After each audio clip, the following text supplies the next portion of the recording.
You're listening to another episode of From the Dust with Sarah Decker, a place to explore spiritual experiences and topics. And no, we are never alone.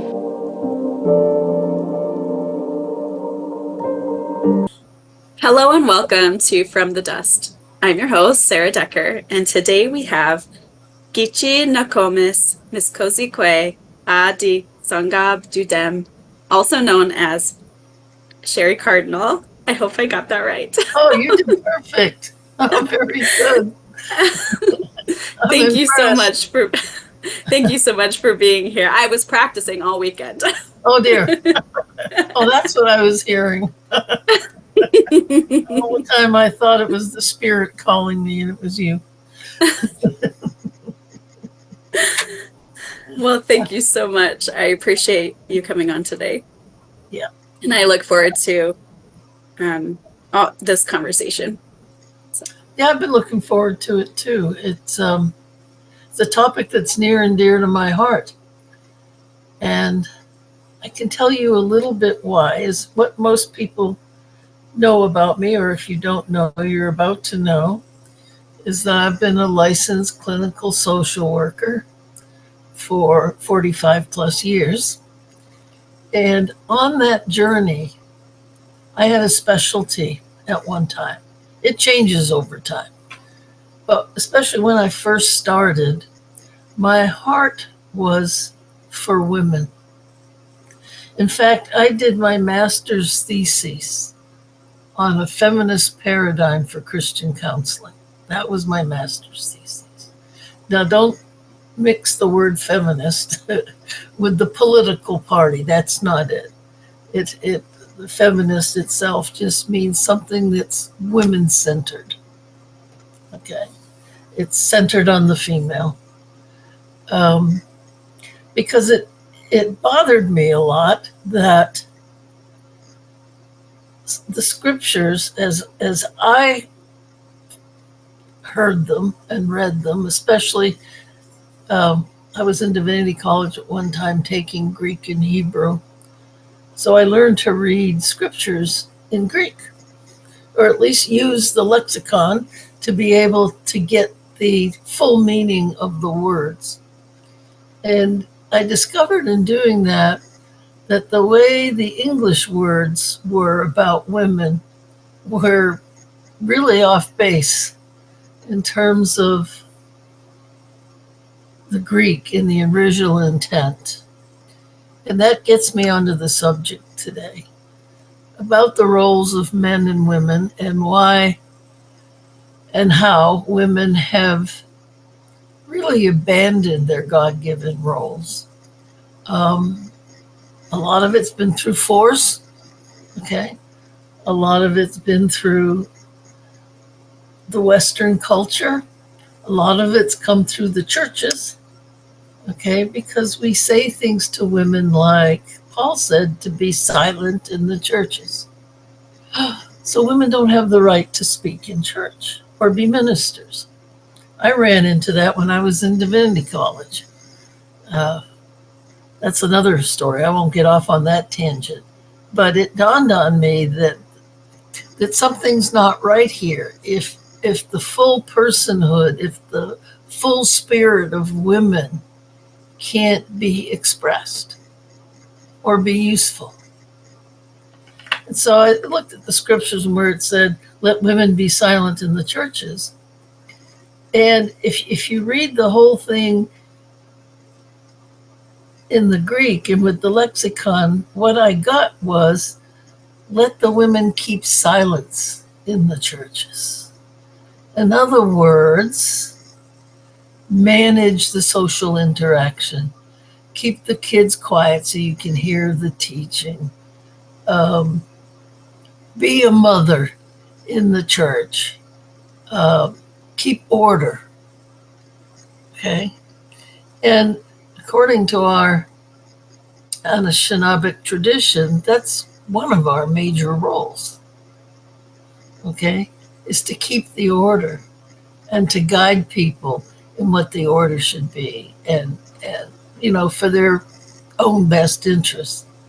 That's exactly what the Bible said. And Then the other thing that gets misconstrued is uh, women be subject to your husbands. So we're subjugated. And if you read up at the original intent, even in the English, it talks about husbands, love your wives as Christ loved the church. Man, that's a sacrificial love. That is looking out for her best interests and well being. Okay. And it dawned on me, yeah, I could subjugate myself to a partner that was able to do that. Yeah, because I'd be foolish not to. Because that's part of man's role, is to be a protector and a doer and somebody who executes the plans of the mother. So, and that's what the role is in our Ojibwe culture. We're matrilineal. And of course, Western culture is patriarchal. And the other major difference is that the patriarchal culture is a pyramid with the hierarchy on top and the patriarchy on top, and then everybody else taking their place underneath. But if you notice, in order to have a pyramid, you have to have many, many, many blocks on the bottom. Otherwise, the top can't rise. Okay? So it's again, it's upside down. That it's the women, it's the children, it's the day-to-day human being that keeps us going and that allows things to work.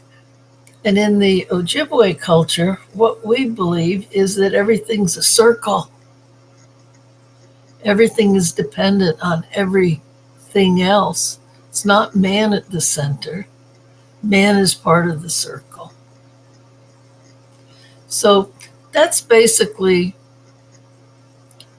my master's thesis in a nutshell. I won't bore you with it, but it was hard to do the research because to find women's voice in the theology annals was difficult.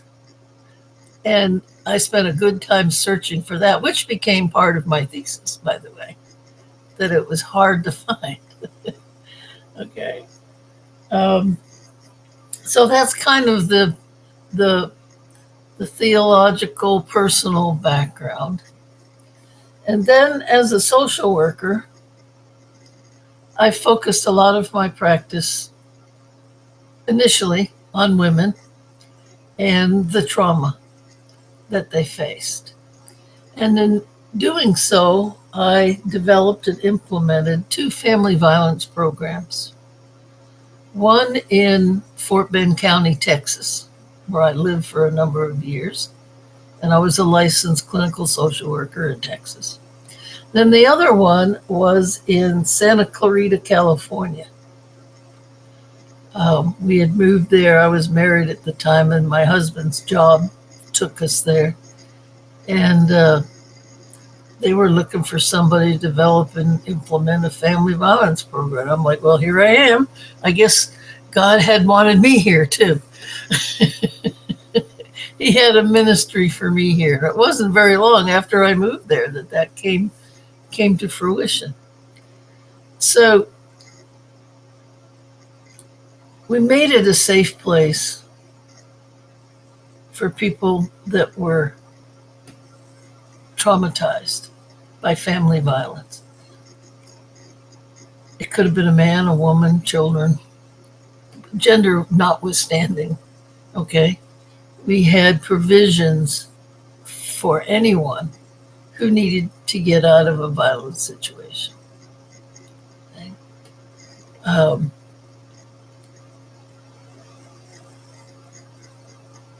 What happened with those programs, I'm happy to say, is they're still going strong today after 20 30 years.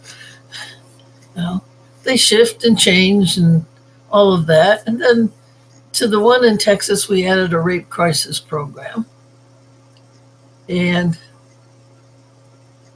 a crime victims component to it. So trying to spread out so that everybody that had trauma could find some help.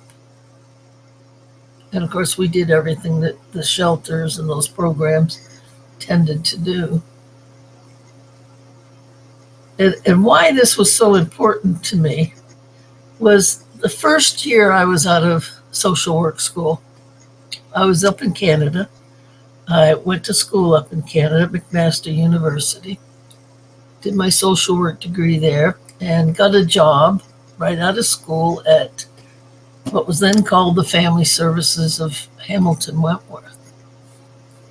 And I loved that agency because, number one, it was sponsored by a church, the United Church of Canada, and the minister there was a woman who I highly respected. And the building was not a church building. It was on the first floor were shops, on the second and third floor were social services, and on one of the other floors was a church, an auditorium, and the other floors were apartments. So instead of spending millions building a church, this woman minister built a village. How appropriate is that? So that's how I got my start. And I've held that ever since. Now, coming from an indigenous background, I had to follow the spirit. And one of my first clients was a woman from the First Nations Reserve in Ohsweken, Ontario, Canada. Haudenosaunee, otherwise known as Mohawk. And the Family Service Agency designated me as the worker to the reserve because I had cultural awareness and background, even though I wasn't entirely sure of it myself at that time. But that's the spirit that I followed. So all of a sudden, everything about me came together. Now, zoom forward several years, 30 or 40, and I'm doing my genealogy because I was adopted shortly after birth, placed with a European white family. My mother was actually born and raised in Sweden, my adoptive mother. My father was kind of a old-time New England family, and I didn't know who my birth mother and father were. So I spent 20, 30 years searching, finally found them. Okay. So everything I had thought about me through spirit turned out to be validated by my lineages. And that's how I met Mitiga, because by blood we're cousins. Okay. And he was doing his genealogy and I was doing mine, and he kept showing up. And I'm like, who is this guy? You know? And so we communicated back and forth. And the rest, as they say, is history. Because even though, and I like to explain this so people don't misunderstand, by blood we're cousins, by relationship we're mother and son, and behave that way, and love each other that deeply, and honor each other that deeply. Now, this was before all this happened with Mitiga. So I didn't know what I was in for. I just knew upon meeting him, you call it the knowing. All of a sudden you know things and you don't know how you know them because they're spirit given, you know. And I just knew that I had to stick with him. And I had to show him deep kindness and acceptance because he was all over the place at that point in time. You know, just, out of the Marines, in the middle of or at the end of a divorce, and in child custody disputes, and things going on in his family of origin, legally, and about the treaties. So, he had more on his plate than any one person could handle. So I took it upon myself, and he accepted graciously that I would guide him through some of this. And that's the woman's role. Now, I've said that 3 or 4 times, so I think I better do a little teaching here. What do you think? Good. Sounds good. Okay. And the teaching is called the feather teaching. This was given to me by an elder, my elder, Saul Wawani. And the first time I heard it, my body felt electric. And I said, that's it. That's exactly what I've been trying to do with what was given to me. So he took out Midiga's headdress feather, actually, when we were in New York with the rabbis. And he did this teaching, and he talked about how we view the relationship between men and women. Now, this will tie what I said earlier together. Okay? The feather has 3 parts. Okay? One feather, 3 parts. One is the highest number. The first part of the feather is this bigger part here. Okay, that represents the men. Okay, the role of the men, because they're bigger and stronger physically, is to be a protector and a provider. Okay, and to fulfill the guidance of the grandmothers and the mothers. Remember, it's a matrilineal society. The problem is the men have lost their way.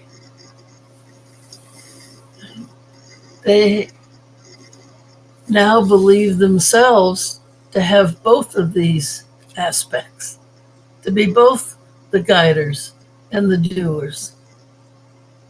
That's not God's way. This side is the women's side, a little more feminine, a little less masculine in appearance. And their job is to keep the wisdom and guide the tribe in what they do. Women were the property owners. Women were on the councils. Women could be what we now call chiefs.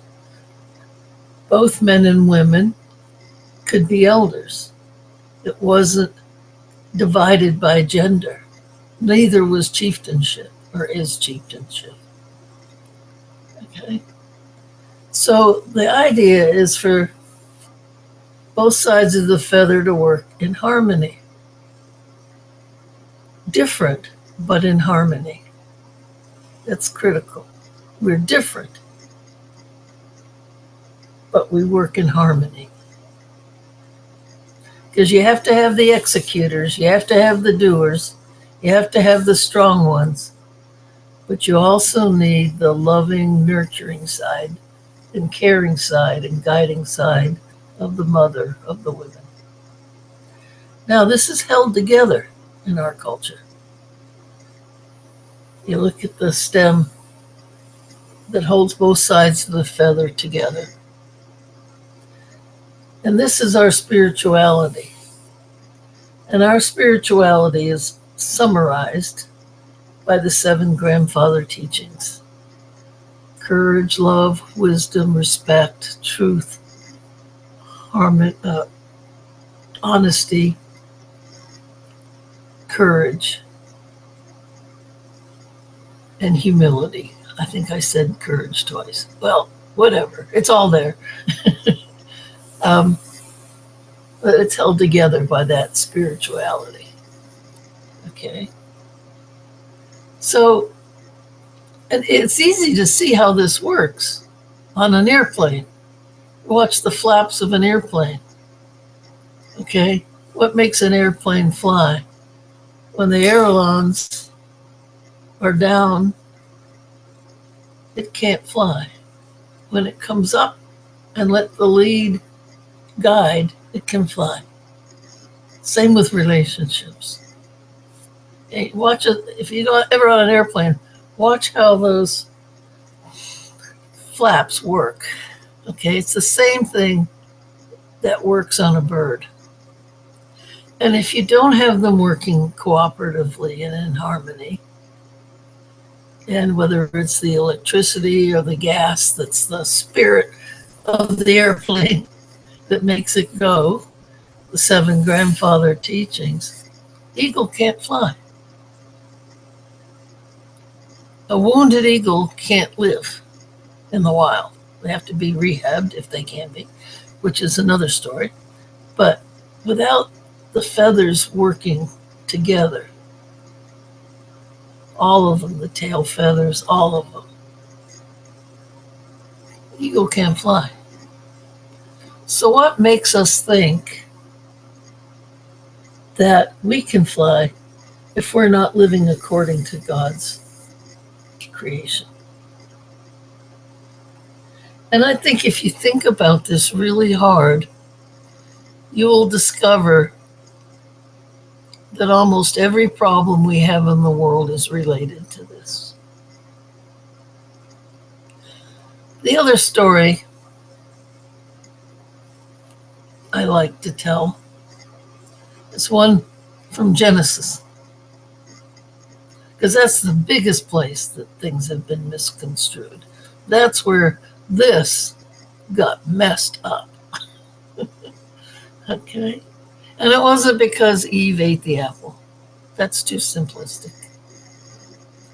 Okay, if you recall the story in the garden, actually, and especially the way it's written in the Torah, it's written differently. In the Torah, man and women were one being and then separated out from each other. Okay? And they were each given commands. Okay? The man was given dominion, not in terms of hierarchy, but in terms of managing the earth and the animals and naming them. Okay? And the doing part of it. The woman was there to be his helpmate or the guider, the person with the wisdom. Okay? So go ahead a few verses and you'll find the classic snake in the tree story, in the apple tree story. I'm oversimplifying it, but this is just illustration. And Eve there was also misbehaving, being told not to eat the fruit. She was sorely tempted and fell to the temptation, just like women do today. Okay? We're tempted to not take our rightful place and do our rightful job, and we fail and we fall. But along with that, it takes 2 to tango. Along with that, the man who was given dominion, was given authority, could have stopped all that right then and there. But he didn't. He didn't use his authority correctly. He allowed the whole thing to happen. but he had the power to stop it, and he didn't. Right? So he fell. But that's not the end of the story. Go ahead a few verses, and on some level they realized that they had made a mistake, and they were hiding, and God was looking for them. Well, and God found them and questioned them. You ate of the tree of the fruit of knowledge. You both disobeyed me. Okay. And you know what Adam said? It was that woman that you gave me. He projected blame on God, which I think takes chutzpah, and Eve. Now, think of every problem we have in the world and how it relates to that projection, where we don't accept responsibility for our actions and we blame other people. Or, why, God, did you do this to me? Okay. So right away, the feather teaching and the Genesis teaching are the same again. So when I realize these things, it helps me to realize that the peacemaker came to everybody at some point in time. So I have no problem knowing that he was here in Turtle Island as well as everywhere else, because the stories match. It's only the words and the way that differs. Okay. So I'll stop there for a second because I've laid a lot out. And is there something that you want to ask me about what I've said so far, or the questions that you have?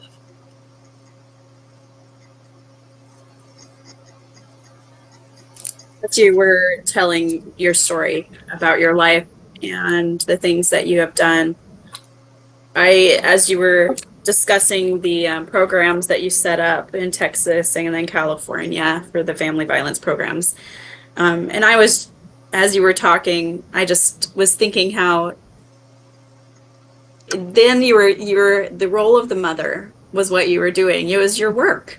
Mm-hmm. And I was thinking about how some people don't have that, like a loving mother to come help them, to give them a safe place to recover and heal and rest. And how wonderful it is that God would inspire you and help you be a part of something like that can be a safe place for people. And because I know oftentimes nowadays people are talking about generational healing, and we have to stop the cycle first, Mm-hmm.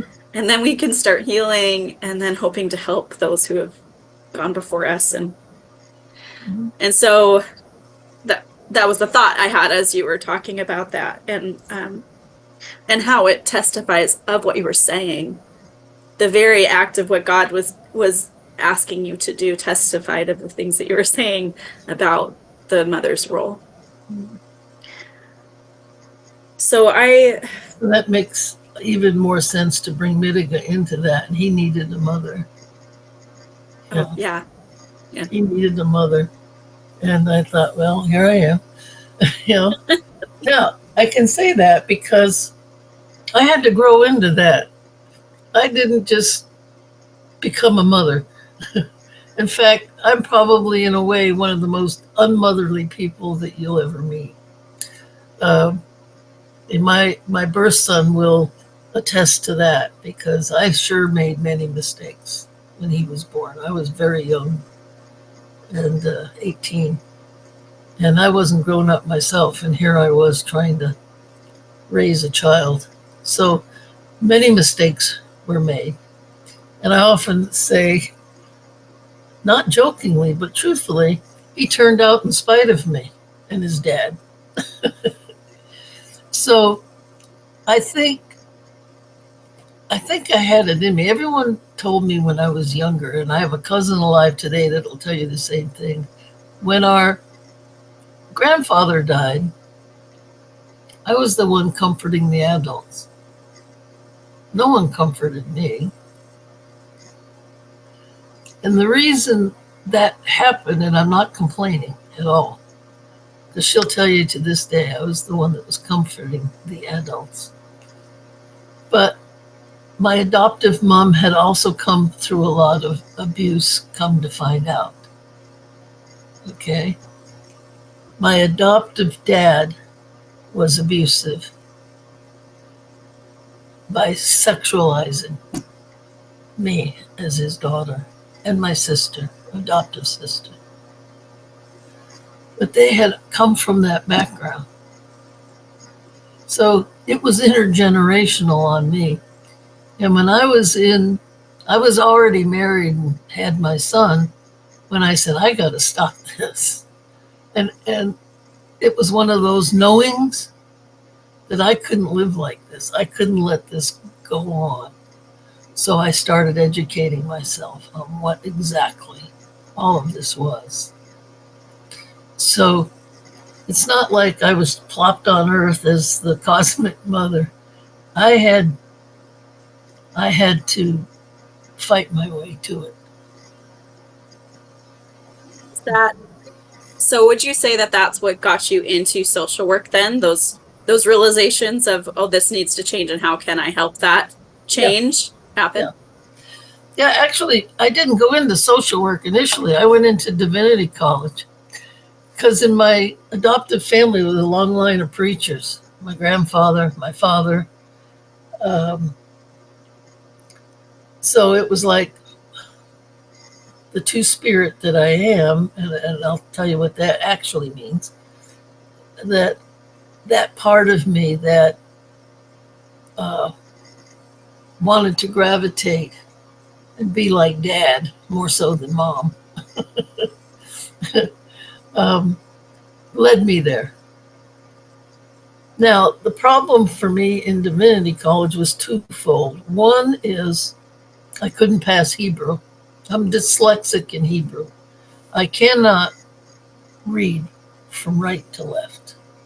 I just couldn't do it. It scrambled in my brain. I couldn't make head nor tails out of it, because we write from left to right. And I'm dyslexic in numbers anyway. So it, and the Hebrew writing to me doesn't look like anything. I can't fathom it. So I had a tough time. I learned a lot, but I had a tough time. And somewhere in there, I took a social work course because it was an elective.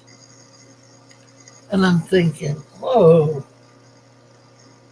now here's a place. Here's a place where it doesn't matter if I can read Hebrew or not. I can fulfill my calling. And at the time, you remember, this was in the 70s now. Some of you weren't alive then. But women in the church were not very many and not very well thought of.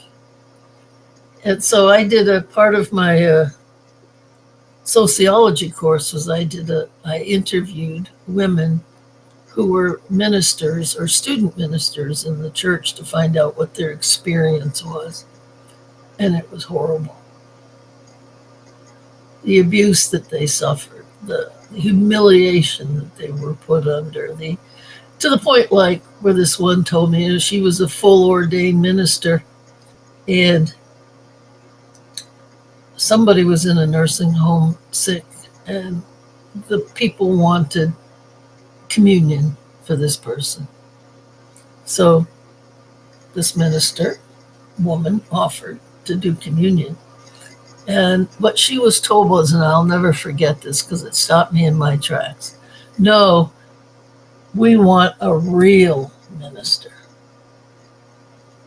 Talk about gaslighting somebody. We want a real minister. So I think I started thinking, like, I don't know about this. This isn't working for me now.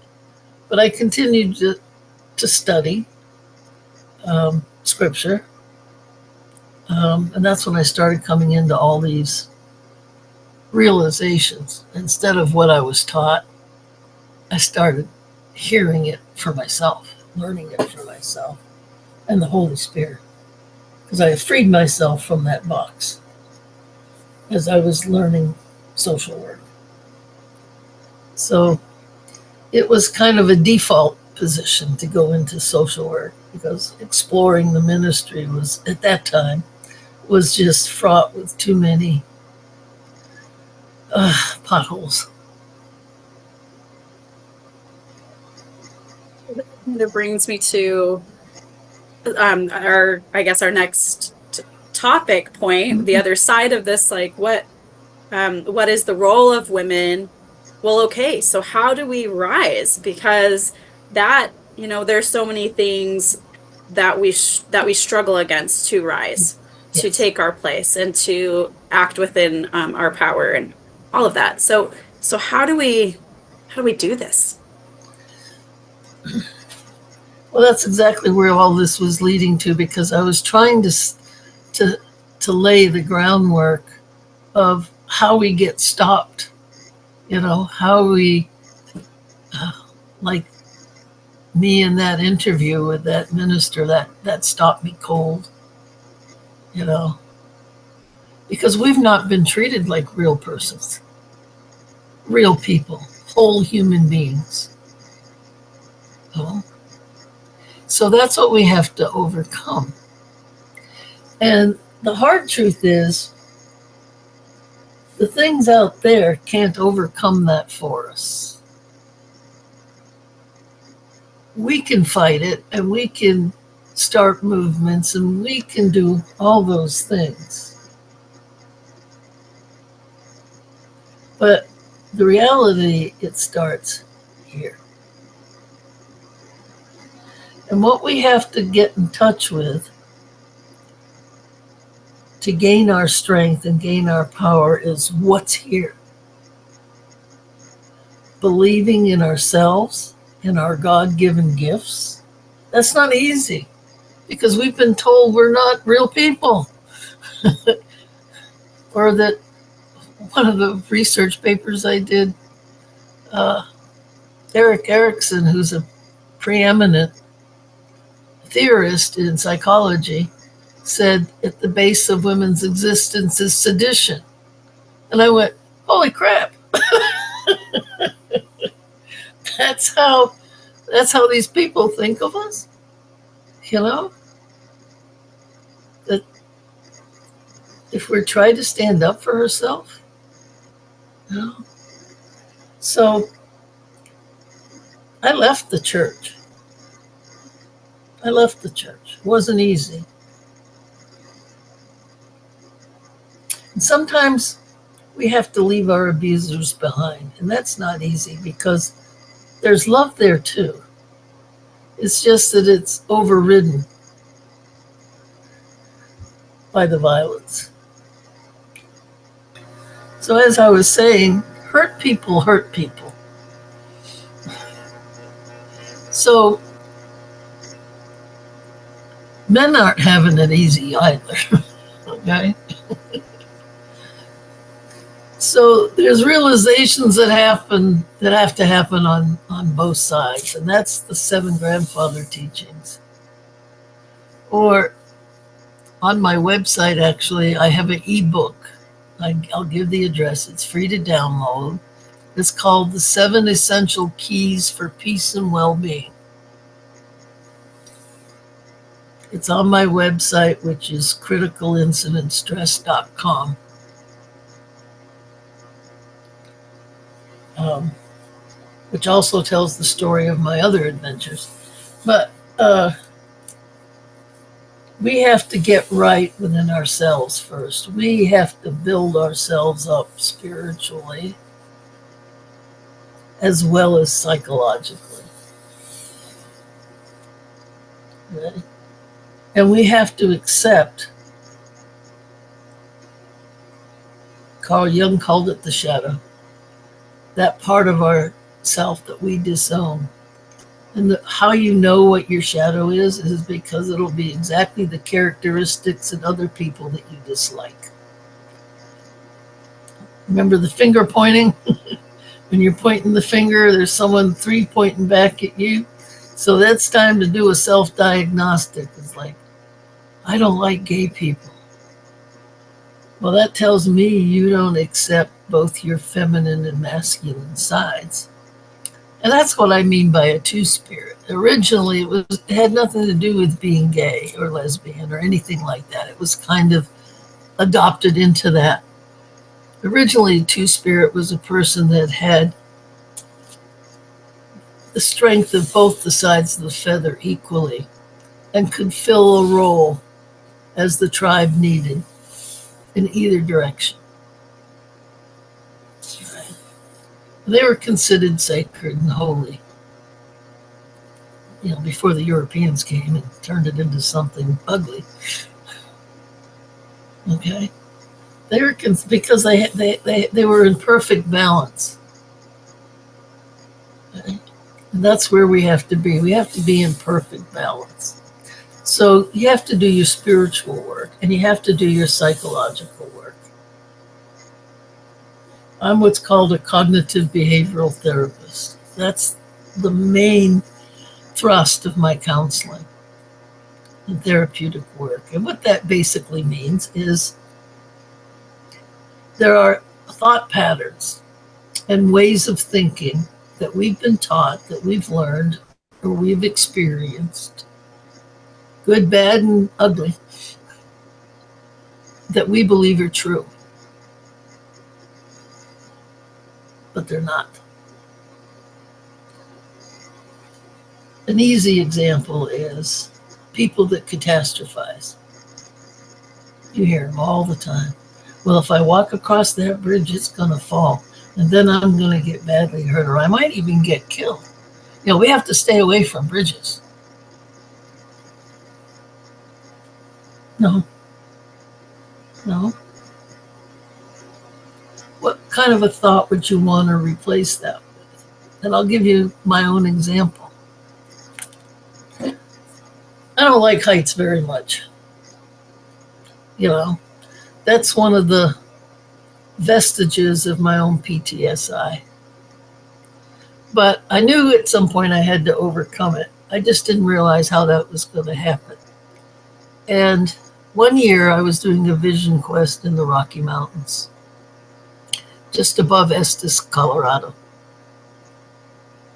And I was there by myself camping. And I said, well, I'm here at the mountain. I might as well go up it. So I had two choices. One was the highway that was, new and modern. And the other was the original road, the old road, they called it. And I thought, I'd see more probably on the old road, never thinking about the fact that it was straight down on the one side. And I got up there and I started going around these switchbacks because that's how it was built in those days. And I just literally got to a point where I froze. Remember, when you're feeling trauma, when you're feeling in danger, it's fight, flight, freeze, or fawn. At that point, I froze. And I was scared to move because if I moved, I was going to fall off the edge of the mountain. That's what my brain was telling me. And I had to sit there for a while and center myself and do some deep breathing. God spoke to me. He says, keep your eyes on the road and I will hold you up. You're kidding, right? No. Okay. And right then and there, as I looked up, eagle was flying in the valley between where I was and the next mountain. Could see him up there flying. Well, if Eagle can do it, I can do it. God sends you signs, right? So if I went, and I have the pictures to prove that I got there, and that was a huge lesson, huge life lesson. When you set out to do something, even if you're not sure how you're going to do it, or even if you're somewhat afraid of doing it, if you put your trust in God, He'll get you there. So when I say to people that in order to find the balance between men and women, the first thing you have to do is your spiritual and psychological work, what I just said is a perfect example of how that happens. The change in my cognition changed my behavior, which changed my life. Okay? Paul says it perfectly. Be transformed by the renewing of your mind. Right? There's other places in the Bible that basically say the same thing. Isaiah, Proverbs. So much of what holds us back is what we've absorbed here. And we live here instead of in the heart. So the first step in finding your power is seeking it spiritually and psychologically. What's holding you back? What thought patterns? What behavior patterns? What trauma has caused you to live in fight, flight, freeze, or fawn? Because we're usually living in one of those. And that's the sympathetic nervous system, activated, and we don't know how to turn it off. And we just run through life with the foot to the accelerator, the pedal to the metal constantly without even really knowing it. And then we get illnesses that are associated with that because the nerve system, the brain system, a little biology here, the brain is connected to the vagus nerve. The vagus nerve is the main trunk down into your body, and it ends in your stomach. So when you say you have gut issues, it's literally true. And if you think about one of the first things that gets disrupted when you're upset is your stomach, your appetite. You lose your appetite, or you overeat, or you get irritable bowel, or the stomach issues are clear signs that something's going on. But yet we eat Tums like candy, and Prilosec, and instead of dealing with what's triggering it from up here, those in here, psychological and spiritual issues. So I know that sometimes we're afraid to look at those emotions because they feel so uncomfortable because they make us feel sick, uncomfortable in our stomach and Mm-hmm. give us anxiety or whatever. And we kind of want to push them away and just ignore them. Do you have a suggestion on how to, instead of pushing that away, take a closer look? I mean, what that might look like for someone if they want to shift away from the fear response of like getting away from it into a curious response and what that might look like. Extremely important question. Okay. Bible tells us perfect love casts out fear. What does that mean in a practical way? Well, let's combine it with another teaching. Love the Lord your God and your neighbor as yourself. We confuse that a lot. We think in order to love God, we then have to love our neighbor, and we forget about we're the middle equation there, as yourself. So it's between God and me, Spirit and me, Creator and me, first and foremost, before I have anything to give away. Sometimes the two happen simultaneously, that's true. But you have to deposit into your own bank account before you can start making withdrawals. You have to deposit within your own self the love of God in order to heal and to be able to then gift that to somebody else. And the way that that's important is starting with having a non judgmental view of your emotions. You say the uncomfortable emotions. Well, true, they're not fun, but they're real and they're an important message. So if we start looking at them as real and important messages without judgment, okay, that's also a learned skill that you have to practice because we're so quick to judge emotions. Oh, that person sounds angry. That's not right. Why not? Okay. Anger is a sign that you've been injured. Okay? It's like blood. Take the message of blood. Oh, I got cut and I didn't even realize it. What cut me? What words? What incident? What? As you say, get curious about it. Take without judgment and add the curiosity. Why?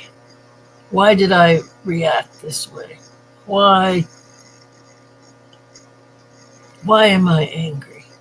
Why am I bleeding? We say that sometimes, figuratively, don't we, when we feel hurt? Like, well, that drew blood. Okay? That's our life force.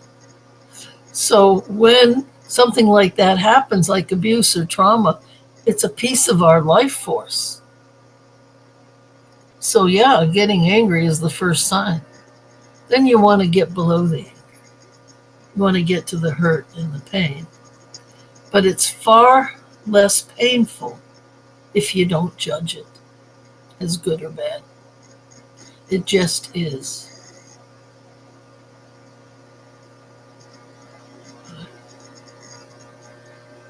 I appreciate that because even though I've practiced this much over the last few years, God's taught me this process. The Spirit's taught me this process. He's given me opportunities to practice it many times. And so I know what I'm supposed to do, but I still struggle sometimes to want to look at it and deal with it, because it feels like dealing with it. That's kind of a judgment even of itself. And Yes, so I you want appreciate to love that. it. You want to caress it.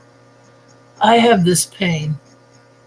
So I need the love of God to help me to love this pain in me and to accept this pain as having meaning and growth. Pain is an indicator of growth. I mean, you think of seeds in the ground, they have to split open before anything can grow from them, right? So yeah, it's painful and there's no way out of that. But it goes a lot faster if you don't fight it.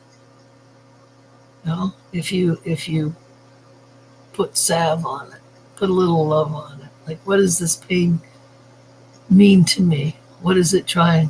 What is its message for me? And then what is the gift of the pain?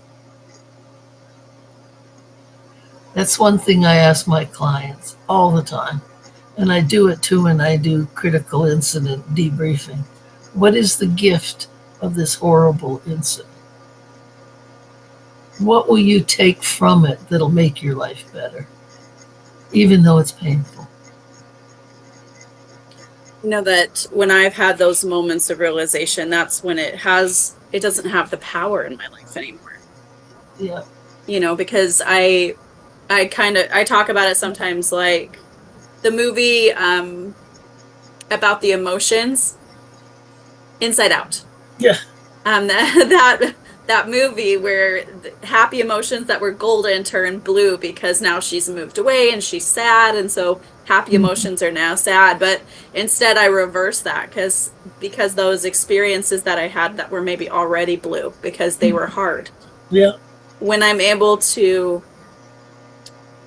realize what blessing that it's been to my life and my children, that with me it ended, or I was able to shift the way that I was in the world because of that experience and the blessing that it's been. It colors it gold. It goes the other Mhm. way. And then in that place I have gratitude. Yeah. And it's a much more comfortable place to be. Yeah. And you move through the pain much faster. That's also that whole idea is part of the ebook. It's one of the 7 essential keys is to view yourself non-judgmentally and look to your emotions as messages that you might have to decipher. Okay, but that's the task. And then always ask, the spirit for help. No, you're not alone. No, you might be by yourself, but you're not alone. And you know the voice of the spirit when it wells up and you go, oh, why didn't I think of that? That's almost a daily occurrence. Oh yeah, okay, yeah, well, yeah, mm-hmm, yeah. So yeah, and then there's a second step. There's more steps, but we'll go step by step. The second step in activating it is now living it out loud. Find your voice. Speak your truth. Now, there's a danger in that statement, speak your truth. I hate you. That's my truth. No, it's not about somebody else. It's about you. I'm uncomfortable when you talk down to me. Own it. It always starts with I, not you. You're talking down to me. No, there's 3 pointing back.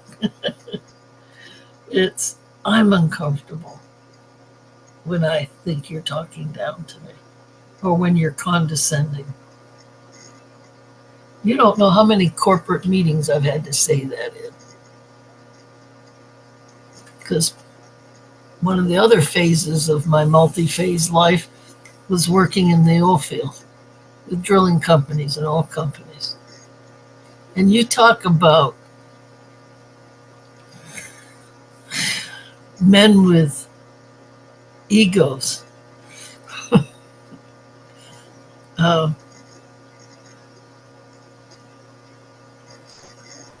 I thought, or it actually happened one time on Zion Media. You can watch it. I'm there with Mitika and the Zion fellas. And they were they got around to talking about men and women, and I'm there. And they're talking about women like I wasn't there. So I stopped them. I said, excuse me, I have something to say here. You're talking about women and women's issues, and you got a woman right here, and no one has said anything to me.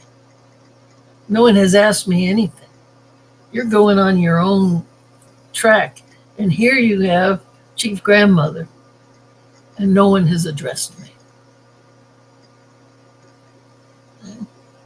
So you have to find your voice, not in an accusatory way, but in a kind way. I didn't say anything accusatory. They were all afraid of me after that, I was told, because I called them on their stuff, right?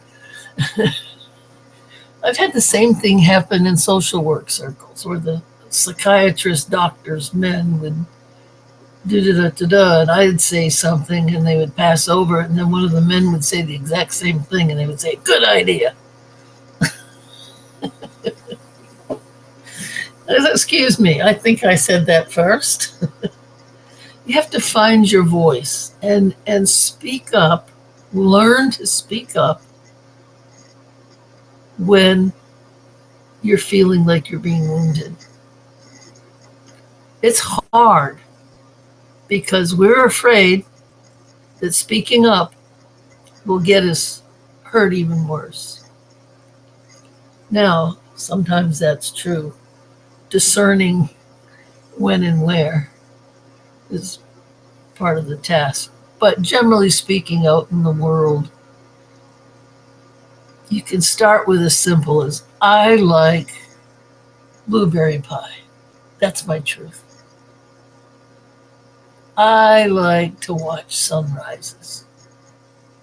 I don't like being in crowds of people. Speak your own truth. And you can start out very simply to yourself that way. Remember, everything starts in the self. So pick things that you like and dislike and say them out loud. Now, you can write them down, but I'm saying it out loud for a very specific reason, cognitively, behaviorally. And I'll show you the example here. I'm going to ask you to count slowly in your head from 1 to 10. Then I'm going to give you another task in the middle of that. Okay, you ready for this? Okay, start counting slowly in your head from 1 to 10. Now say your name out loud. Sarah Decker. What happens to the counting? It stops. That's self intervention number one. So the more you say your truth out loud, the less the untruth power it has. Okay? I'm giving you all my therapy secrets here. I think, and I will just be a second witness because I am not a therapist, right? But I've definitely, the Lord's held my hand through my own healing. And I Mm-hmm. can say that everything that you're saying, I've seen him do with me and teach me and ask me to do these things. There was a specific phrase he gave me because I was terrified of speaking out and hurting someone else and afraid of their reactiveness back. Um, and so I just never really shared my opinion or anything. And so he gave me this phrase: you can speak your mind and still be kind. Yeah. And maybe that seems simple, but for someone that was really afraid, it helped when I would say that to myself. It really helped shift a paradigm to speaking my mind is not inherently mean. Mm-mm. And if there's anyone out there that maybe had that lie within Yep. them, it was really helpful for me to say that to myself over and over again. I Mm-hmm. still do occasionally when I find myself afraid. Mm-hmm. And I had a friend, even I think it was just yesterday or the day before, that told me the more that we speak up for ourselves and speak our mind, um, that it means we feel safer. Mm-hmm. And he said that he was happy for me. He said, "You've changed a lot because you speak your mind more, and I'm so grateful because it means you feel safe." Yep. And and I can just say that the more that I've done it, um, the more that I've been able to realize it's safe because sorry, there's still fear there. Like I still am afraid, quite often, but it's a lot easier for me now to go from fear to action and to pushing myself to do it because I've now had so many experiences that ended really well that I can fall back on and go, hey, this is safe. It's okay. And I know that even if it doesn't go well, that I'm going to be okay afterward. Mm-hmm. Does that make sense? Absolutely. That's absolutely perfectly stated. Um, So I definitely know what you're saying works uh, and is true. yeah, it does. But like you're saying, it takes practice. And I have clients ask me, how long will I have to do this? And I say, until, you I've know, often wondered how long until I don't sorry, until I don't fear, Yeah. when I have given myself full permission to just Mm-hmm. be, you Mm-hmm. know, and stop apologizing for that in the Yeah. world. And not because I'm mean, because I'm not. I really, I'm not I'm a kind-hearted person, Mm-hmm. but to where I'm not carrying the fear with me in every social interaction. Yeah. And it's not there yet, but I can at least see the end in sight in the sense that I've experienced the joy of speaking, speaking up for Well, you're myself doing and a saying my podcast for truth. heaven's sake. I know. And I think it's sometimes I find it really funny that I do a podcast um because of this. I really struggle with this. And so that was one of the things that I thought, what is God thinking? Because it doesn't make sense to me that someone is so afraid of people. Like I used to just tell people, well, I'm afraid of people. Like I love people, but I'm afraid of them. And people would always look at me weird. Well, see, that's a generalization. Yeah. Yeah. It's not that you're afraid of people.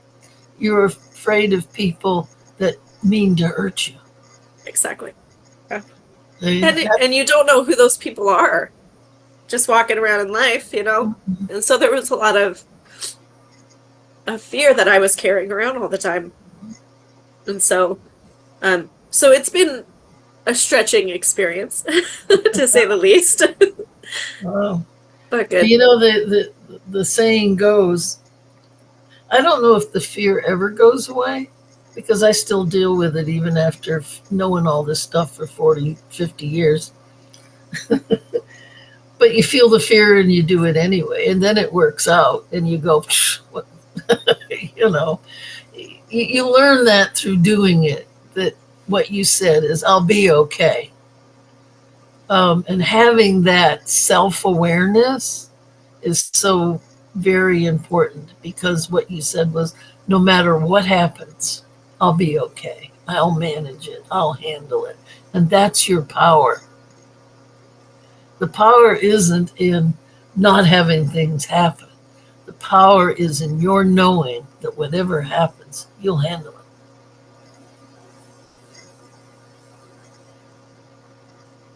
Thank you for sharing so much of your own journey. And my hope is that what we've talked about today will encourage you to keep going.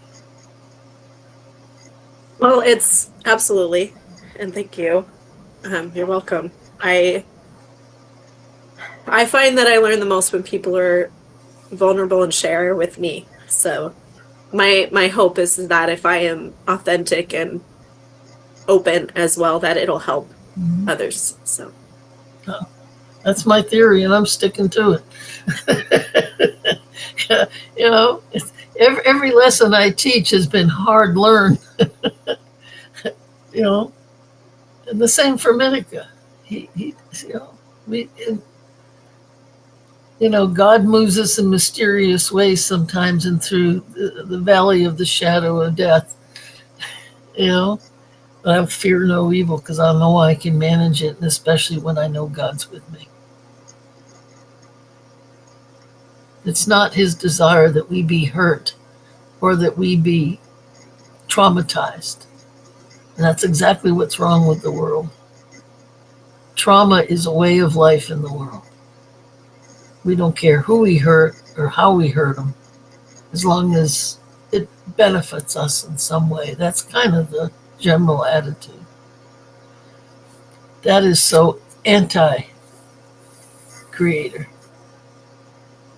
We all have to find the balance. It starts with us.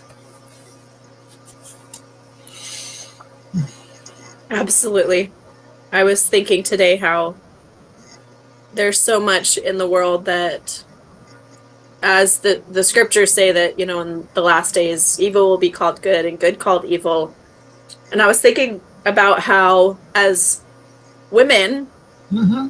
just like the rise and where the feminist movement is today. And I mean, I'm sorry. If I make someone angry, but the um Hey, the if they get rise. angry, that's on them. They need to ask themselves why.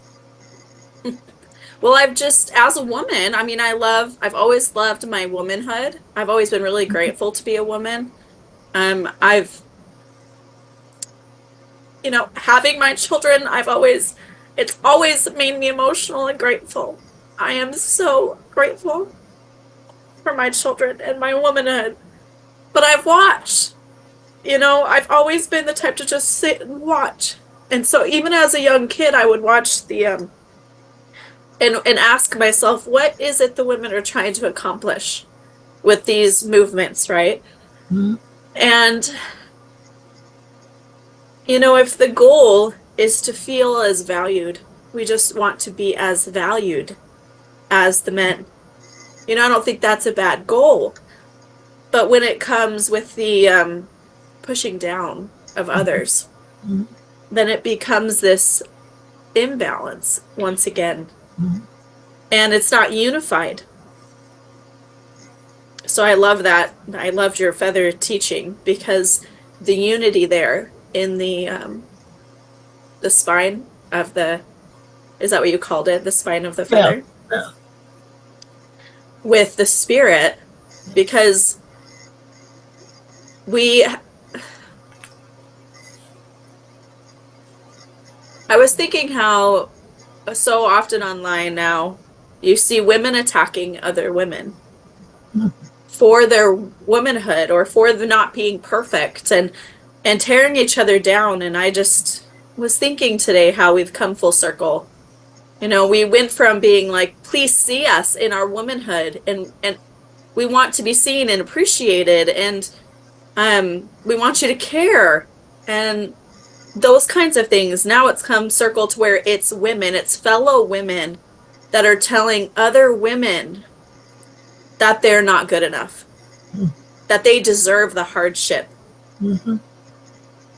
We're doing it to ourselves. I Self-abuse.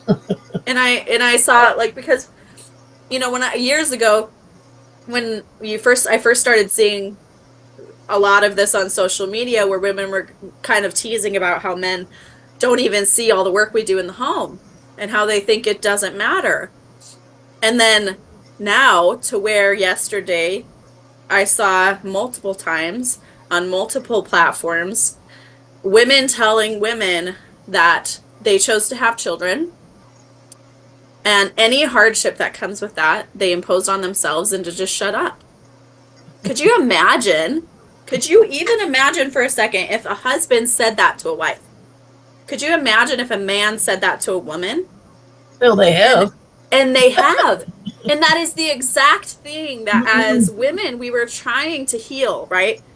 Like that, I would say hopefully, the movement was trying to heal, like say, hey, we're here. Please see us. Please love us. Please appreciate us. And instead, we've hardened ourselves and become so unbalanced. I just say ourselves in general.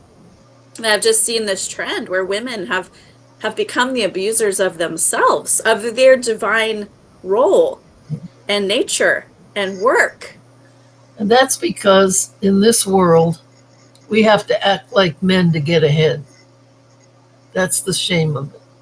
I see that a lot in the corporate world. You go, oh, you got a woman CEO. Well, they can be some of the worst because of that very thing, that in order to prove themselves, they feel they have to be tough or masculine in their behavior or in their thinking or in their processes.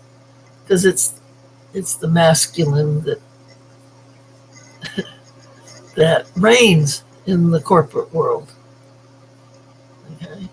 And see, I came in the corporate world with the feminine balance because what I did was critical incident stress management. I was the person that they called when things went horribly wrong.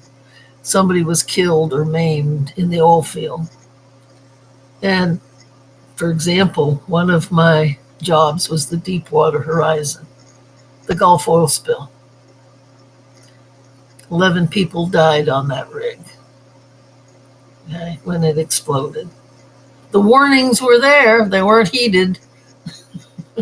The guidance was there, it wasn't followed. And 11 people lost their lives, and many more were traumatized for life. And it was my job to meet them at the hotel and try to help each one deal with what happened in my team, not just me by myself. So I introduced that into the oil field. It wasn't always accepted, of course, but at the same time, it helped the bottom line of the companies. So it was to their benefit to have it, even though they might not have believed it. They could see the benefit of it. So I introduced the mother role in the offshore community because it was all men, except maybe in the kitchen. Okay, there were women on the rigs, but very few compared. The work, the heavy lifting was done by the men, as it should be. Remember, they're the bigger, stronger side. Okay, but that doesn't mean you push down the other side. You look to them for guidance. And I'm just going to add this to this because it sticks in my craw sometimes still. One time on a rig, I was on the rig, and these rig managers were there. And they don't live on the rig, they're dry landers, but they come on the rig to quote unquote manage it. Most of them come up through the ranks. Very little in terms of ways of management skills or human relational skills, or what we call emotional intelligence. It was all.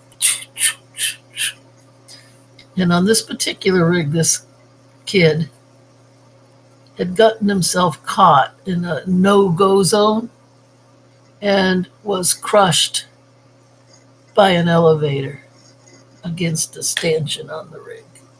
And human beings between machinery and steel doesn't work very well.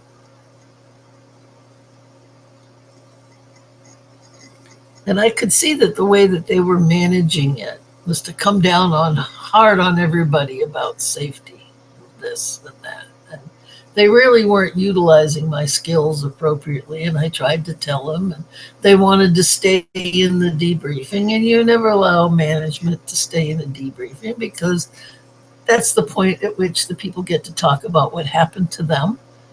And in the oil field, that was a dangerous thing to do. Okay. And so they were mismanaging it very badly. But there was this one fella, this one rig manager, and we happened to meet up at the airport in New Orleans. And I went after him and I said, please call me. I know you get some of this. Please, let's talk. Let me tell you because I can see bad things coming. I think it was a word of knowledge. I could see bad things coming the way that they were managing this rig. And he never did call me. He was one of the worst injured in the Deepwater Horizon incident. He happened to be one of the rig managers that was on the rig at the time. And he is now, well, let's just say 100% disabled, to say the least, if he's still alive. He was last time I looked. But he suffered the consequences, even though he was given the information. He was given the guidance. He didn't take it. And when I saw his name on the injured list, it crushed me because it was preventable. But we do things to people like that all the time. Men, you got to get over yourselves. Women, you've got to take your place. That's what we're being admonished today. That's exactly Mittaga's message. if you think about it. But what do? They attack him. Okay. The women love him because he has a lot of the guidance. He, the way he's his own two-spirit, he's very well balanced, or becoming well balanced. Given his life experiences, it's a miracle. He's a walking miracle. So, but those are examples of how the imbalance gets played out day to day. And you just look around the world at all the wars, and you can see it. Women aren't the ones that fight wars, generally speaking. Now, if they want equal pay for work of equal value, I guess, that's up to them. And I don't, maybe they have a little more of this. I know some of them that have more courage than any man will ever have. Two in particular. So, that I've helped through critical incidents are now national celebrities. Oh, anyhow, we keep droning on, but there's so much to this. It's so important to get this message. The importance of it can't be overstated.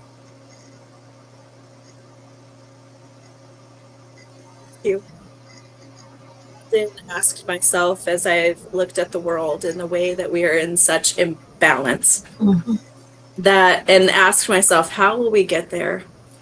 How will we refine this balance? And as I was learning about my own worth in God's eyes as a woman, because even though I wasn't necessarily talked down to or anything growing up, just because I was a woman, I still had a couple of those experiences, and I still, Mm-hmm. because of, I think more so because of the way I felt we weren't a part of things, there was a message there, even if no one said anything. If the women weren't really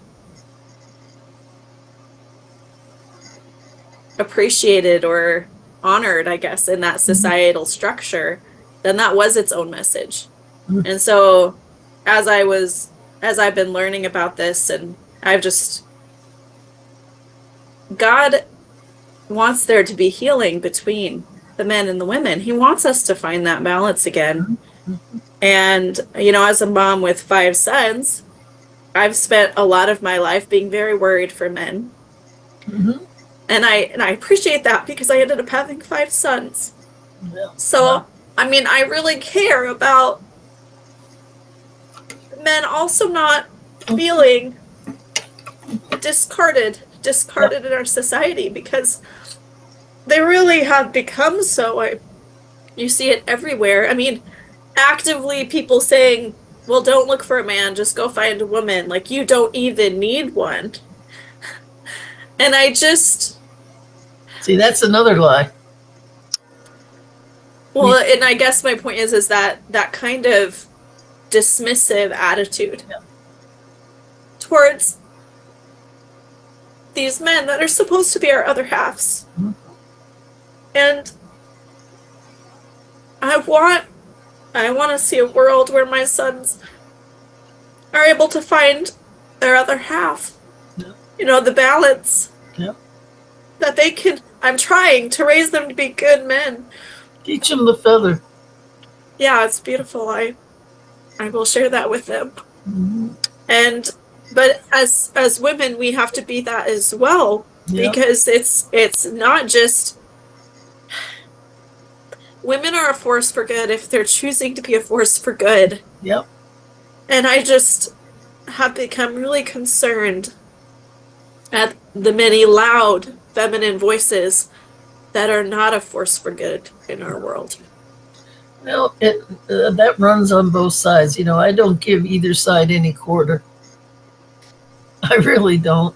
And this is not in any way bashing men or bashing women. I'm just speaking to women mostly today, but also to men, to hear where the balance really is, because everything I've said pertains to them too. You know, we're all fallen short of the glory of God, right? And it gives me hope to think that if we can do the work and heal ourselves, that Mm-hmm. balance will be found, not because we try to impose it upon anyone else, but because we found it within ourselves. And a Yeah. natural consequence of that healing is the balance we seek. Yes. Oh, perfect. Absolutely perfect. I might steal that line from you. I'll give you credit. It's okay. Um, No, I that's perfectly stated. I just keep crying here. But I I had a comment on one of my recent posts that really went along with some of the things we were talking about. So I pulled it up here and I wanted to share it. Hopefully it's okay with the gentleman here. If not, he can reach out to me and I'll remove this part. But his this is Stephen Brown 9370, and he said he shared an experience he had with the Lord. He says,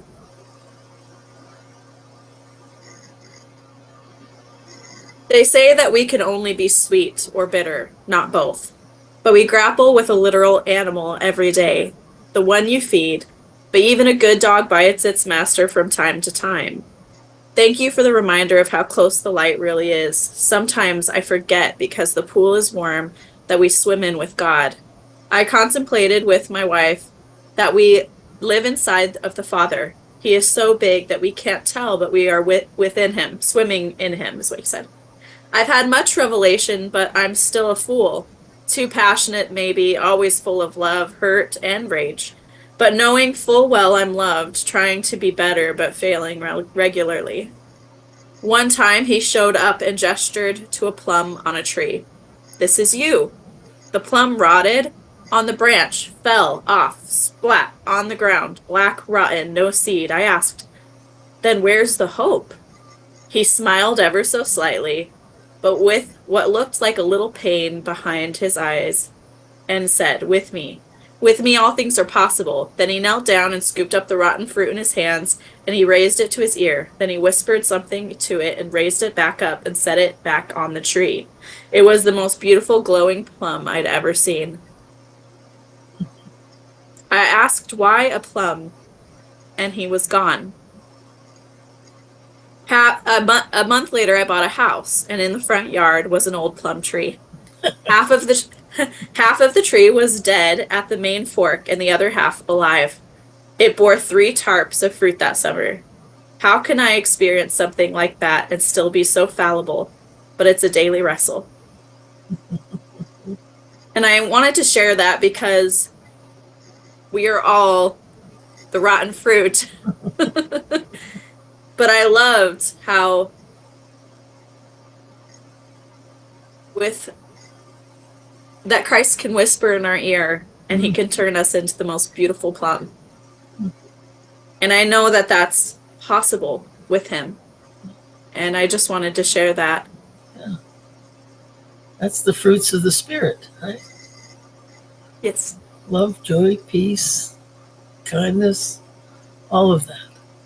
and when we listen and heed those promptings, it changes our hearts. I sometimes it requires me getting really sick. I think sometimes when I'm avoiding the healing I need to do, I end up really sick and stuck in bed. And then he's like, okay, I have your undivided attention. Let's talk. That's the job of the vagus nerve. It'll make you sick if you don't pay attention, you know? And most of us, it's just an observation. We don't pay attention until we're between 40 and 50 years old. It's almost like we have to try it our way and then say, oh God, I made a mess of this. Help me. You know? Yeah. That's not always true. That's an overgeneralization. But I just find that people in middle age are the ones right now that are waking up and doing a lot of the heavy lifting, between 40 and 60. And the women too. So I don't know about astrology very much, but I know that a friend of mine talks about how there is a aspect in astrology that is a calling to stop the generational cycles Mm-hmm. and to heal. Yep. And so that's what your that comment made me think of. That truly it is a calling um, for I think that generation. So I think Well, it's we're foolish to think that astrology doesn't have a place in our thinking. It's not of the devil, it's of the stars. And in the Ojibwe system, the star people are important. Okay. And the planet's pulls, the energy, quantum physics will tell us that all impacts us in different ways. And it's hard for us to believe that Jupiter, aligned with Mars, is the age of Aquarius, you know, and that it has some impact on us. But all through time, astrology has been pretty accurate. And there's an accuracy to it if you can look at the depth of the meaning of it. I had a friend that was a supreme astrologist, and she nailed me every time. Every time. And I was like, how did you know that? Well, it's right here in your stars. you know? Um, so I learned to appreciate that there's a science to astrology. It's not just ooga booga magic. Quantum physics will tell you the same thing now. God, being the merciful, loving God that He is, would give us ways to know ourselves and Mm-hmm. to understand our potential and Mm-hmm. to connect with our life's purpose. And so to me, it's a merciful thing. Yeah. I That makes sense to me because of the God that I know. Yeah. He'll meet you where you are. Even if it's on a planet somewhere, in your mind, even. Oh, he'll meet you where you are. For sure. Every once in a Well, while, I'll throw in a zinger and I'll say, she'll meet you where you are. Because after all, the God of Genesis was balanced, both male and female, in the word Elohim, which yes. Yes. follows through. Well, I loved our conversation today. It was really fun to talk about all this and to hear your insights. I know that you have so much more to share, wisdom and experience and knowledge to share with us. Um, and I hope that we can sometime to Oh, keep yeah. delving into this. Yeah. Yeah. It's helpful for everybody, including me, because I never know what's going to come out of my mouth. And I'll go, oh, I had almost forgotten that. That happened. It's true. And it's fun to see where God pulls those things up to teach you again Yeah. and to share that teaching with others. Yeah. Well, Well, thank you, thank you. Sarah. Yeah. Yeah. Um, Thank you so much. What is it? Chi Miigwech? Yep. Bamapi. That might be. Thank you for being here, and don't forget to subscribe. God bless.